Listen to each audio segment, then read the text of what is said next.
c'est une entreprise familiale qui a été fondée en 1978 par feu Youssef Bayahi. TPR a commencé à exporter à partir de sa deuxième année d'activité. Cette internationalisation, donc, nous l'avons vécue avec nos clients, avec nos fournisseurs, avec nos partenaires techniques. Le besoin de se développer réellement à l'international, nous avons pensé que la meilleure façon de le faire, c'était effectivement de nous introduire en bourse.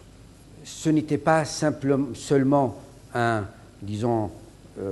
possibilité de financement, c'était accéder à un autre mode de gestion.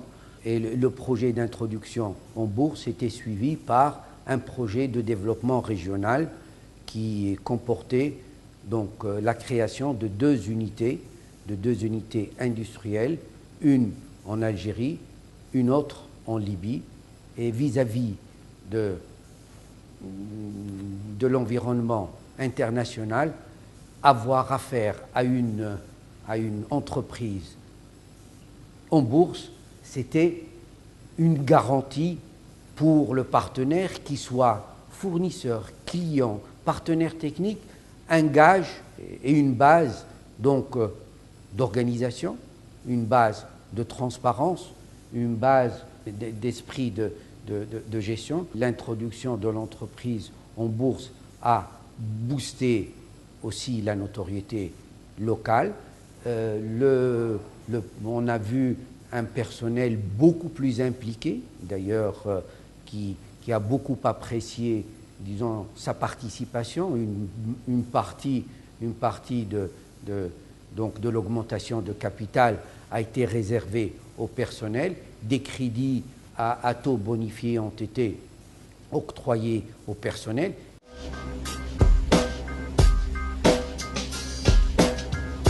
Notre statut d'entreprise cotée en bourse nous donne accès aussi à des participations dans des entreprises, même européennes, ce qui a été le cas et ce qui est en train actuellement d'être fait, sans pour autant rester très cloisonné, mais dans des secteurs faisant appel à la production donc, de TPR, tout en allant sur des secteurs comme le pétrole, le gaz, l'eau, l'environnement, donc qui font appel à des produits qui peuvent potentiellement réalisables à TPR, va nous permettre donc une plus grande internationalisation.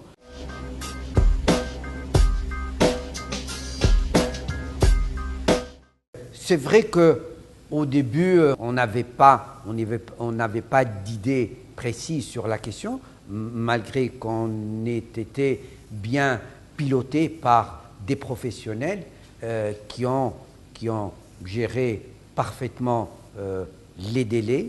Ce qui a été extraordinaire, c'est que ça nous a permis, excusez le terme, de toiletter cette entreprise avant son introduction, de nettoyer tout ce qui n'était pas important donc, dans le portefeuille.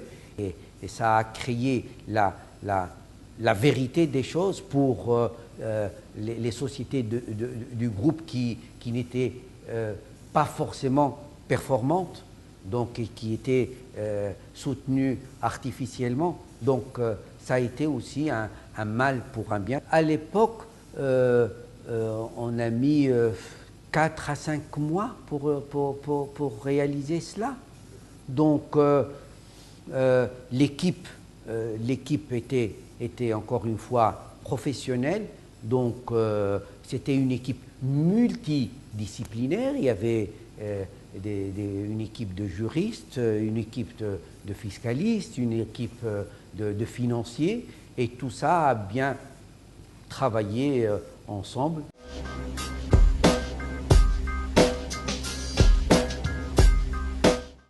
dès que on est prêt dans la tête, parce que c'est ça,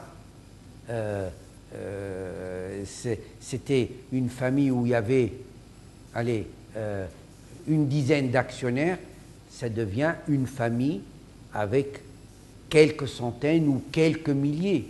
Mais si on est prêt à affronter les 10 comme on doit affronter les 1000, eh ben, il ne faut pas hésiter.